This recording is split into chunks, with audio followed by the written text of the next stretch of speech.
How to promote greater opportunity for the Cuban people was also a major focus of my meeting with President Castro, the first between leaders of our two nations in more than half a century. I told President Castro in private what I've said in public, that our governments will continue to have our differences and the United States will continue to stand firmly for universal values and human rights. At the same time, we agreed that we can continue to take steps forward that advance our mutual interests.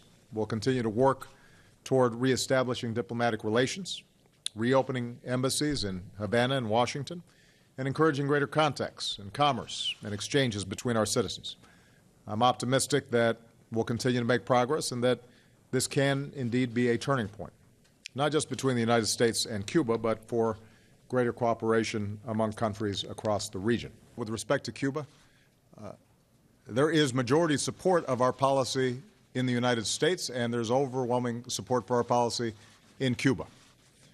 I think people recognize that if you keep on doing something for 50 years and it doesn't work, you should try something new.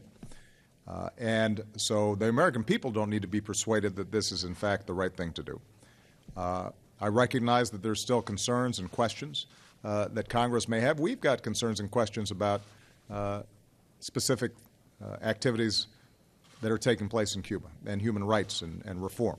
There were two members of the Cuban civil society that were in attendance at the meeting that I had yesterday who expressed much of what they have to go through on a day-to-day basis.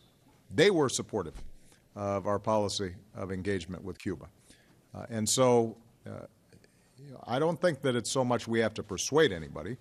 The issue of the state sponsor of terrorism list, as you know, the State Department has provided a recommendation. It's gone through our interagency process. I'll be honest with you, I have been on the road, and I want to make sure that I have a chance to read it, study it, before we announce publicly what the policy outcome is going to be.